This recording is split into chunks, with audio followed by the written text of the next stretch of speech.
Hello, and welcome to my tiny tarot practice. I'm Amelia Ruby, and on this show, I documented my journey studying the tarot by creating tiny 5-ish minute episodes for every card in the major and minor arcana.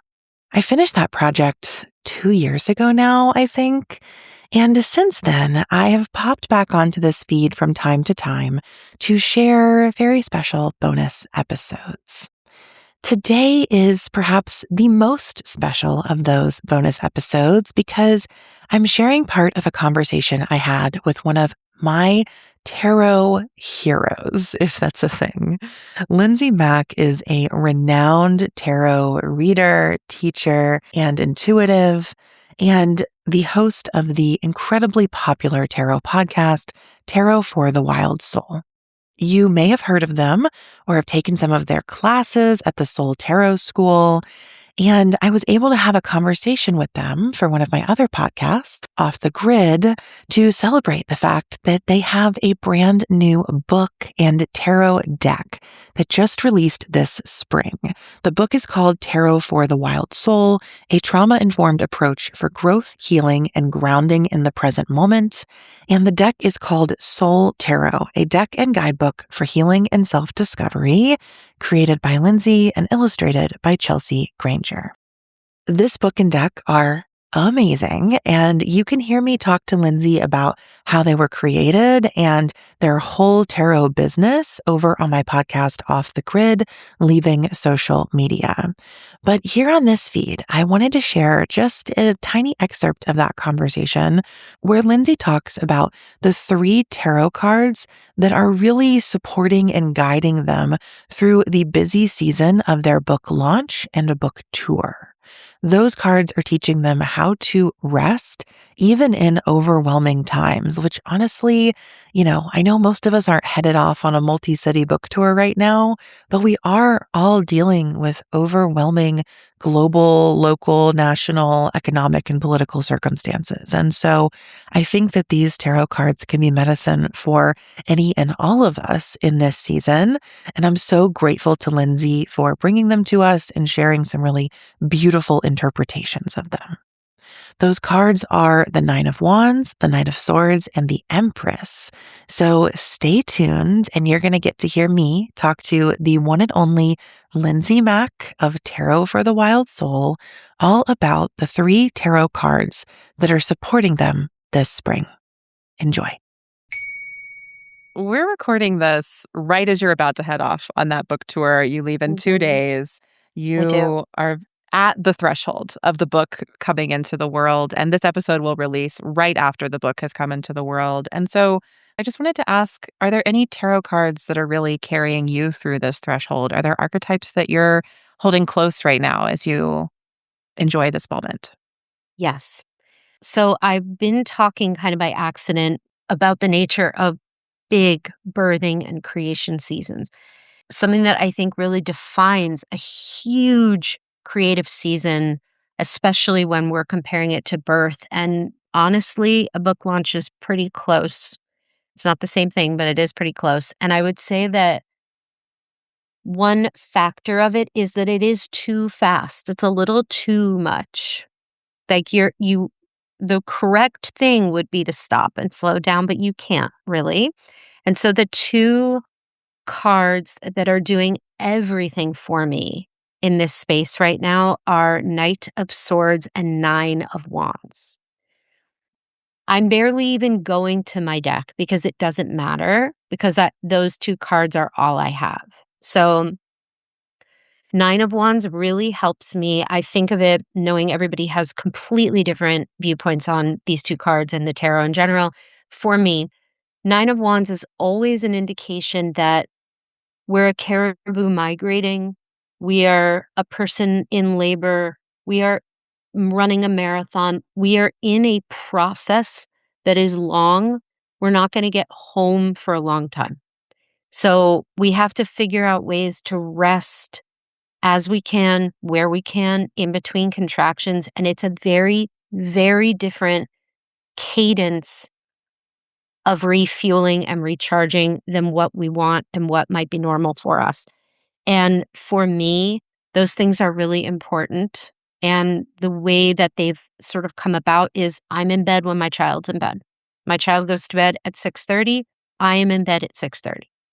And like the TV is on and I'm doing my lotions and my phone is off and like that's it. And I'm actually weirdly getting up earlier because I need a little bit more time before my day gets started. So it's there's a lot of self-talk. Like, I have days where I'm like, "I just can't do anything today, but I must." So it's just continually remembering this is a different cadence. We're lucky to be here, and it's really hard, and, like, flow with that. Knight of Swords is also a really important one for me. For me, Knight of Swords can be fast, but more than anything, it's about, like, you're capable of going further than you think you are. You have more capacity than you might believe you do. You can do this, but the trick to it is you cannot think about it. You can't dread it. You can't mentally project. You have to go with what's here. And that is a moment to moment thing for me because, again, I'm chronically ill. I have like issues with balance and stability and going away for 6 days in 3 cities. I need a pretty high degree of rest. I'm on very early flights. Again, none of this is a complaint, but I am scared. I'm scared. And like Knight of Swords is it's helping me with all of these things, with gigantic weeks, gigantic days, gigantic swaths of time to be like, you're not there. You can't be there. You're capable of a lot more than you think you are. You got to be here. And when you're there, you'll figure it out. And thinking about all the other times where I've figured it out and just being like, what's the worst that can happen? You can't do it? Okay. You can't do it. Like, whatever. Like, just not going down because I don't have the energy to waste on being afraid or worried or in the unknown of it all. So those two cards are really holding me up. And yeah, and I feel like the Empress is back there too as an invitation for me to just really try to enjoy this. You know, I'm never going to have another book launch like this. I might not write another book and it won't be like this. It's really big. It's amazing. And what a fucking privilege and an honor it is to be in this position. So, like, I'm also trying to, like, honestly, it's been a really helpful practice to not complain and just be like, like, you're so lucky to be tired. It's great. Like, you're allowed to have your feelings, but also, like, look what you're doing right now. It's incredible. So that's been helpful too. Oh, I love all of this. As you were sharing about these cards, I was finding them in the Soul Tarot deck and feeling Oh, so, I don't know if pleased is the right word, but to describe for listeners, like to see the Knight of Wands as the resting caribou, to see oh, the wands or the logs in this card like as holding up the caribou instead of, like so strapped on and bearing down in some traditional imagery. I also love that the Knight of Swords is like a diving hawk, I think, falcon, you had the peregrine falcon. beautiful Yeah, peregrine falcon. And, once the falcon dives, they just have to surrender to that I moment. know. They're in the trajectory. Mhm. And also the Empress with these beautiful pomegranate and flowers and dripping honeycomb. And as you said, like that being the backdrop, like the riches and abundance being the backdrop of this experience, but then recognizing that what you actually need to make it through all of that day to day are these supports. And, you know, something else that was just coming through for me as you were sharing is like, it'd be so different to be approaching this time as like the 10 of swords. Yeah. Right? Like you could be like, "Wow, I'm gonna be so tired, so overrun. I just have to make it to the end." And yeah, maybe at the end you'll feel that way, who knows?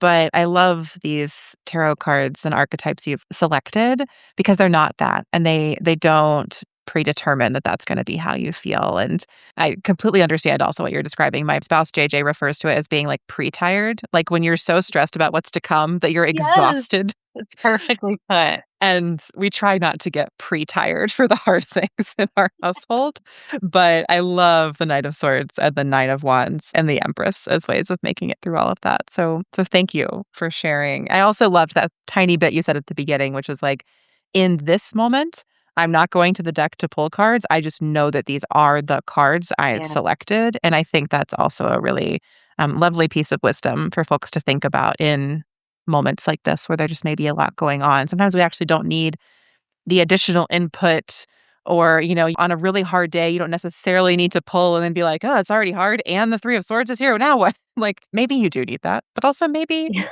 you just Yeah. need to pick the actual support you think you need and ride that out for the hard That's day. right. That's right.